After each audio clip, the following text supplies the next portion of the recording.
श्रीराम समर्थ. श्री गोंदवलेकर महाराज प्रवचने दिवस 217. वासनेला कसे जिंकता येईल.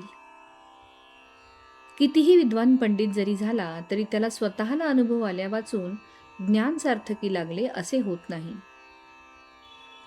पोथी ऐकून ज्याला वैराग्य आले त्यालाच पोथी खरी कळली असे म्हणावे. पोथीत सांगितलेले ऐकून ते जो आचरणात आणतो तोच खरा श्रोता होय. वेदांत हा रोजच्या आचरणात आणला पाहिजे तर त्याचा खरा उपयोग होईल. म्हणूनच सर्व प्रचितींमध्ये आत्मप्रचिती ही उत्तम होय. जो भगवंताला शरण गेला त्याच्यापाशी शब्दज्ञान नसले तरी त्याला मिळवायचे काहीच उरत नाही.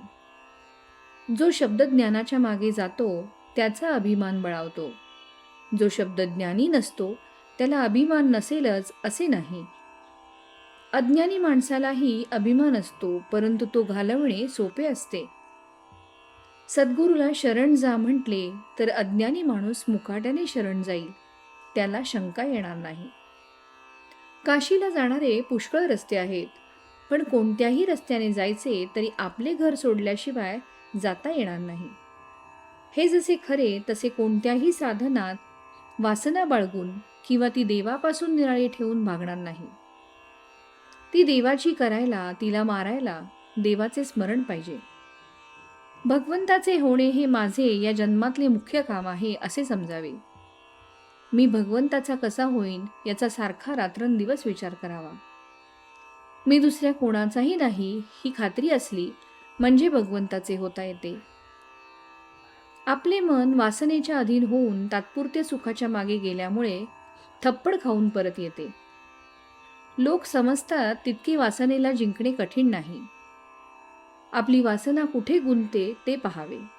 आपल्या अंगातले रक्त काढून ते तपासून आपल्याला कोणता रोग झाला आहे हे डॉक्टर पाहतात, त्याचप्रमाणे आपले चित्त कुठे गुंतले आहे हे आपण पाहावे. तो आपला रोग आहे. जी गोष्ट आपल्या हातात नाही तिच्याविषयी वासना करणे वेडेपणाचे आहे, हे ध्यानात ठेवावे. म्हणूनच विचार आणि नाम यांनी वासनेला खात्रीने जिंकता येईल. मग आपले कर्तेपण आपोआप मरून जाईल.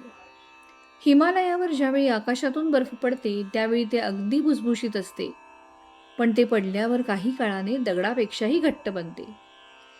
त्याचप्रमाणे वासना ही सूक्ष्म आणि लवचिक आहे, पण आपण तिला देहबुद्धीने अगदी घट्ट बनवून टाकतो.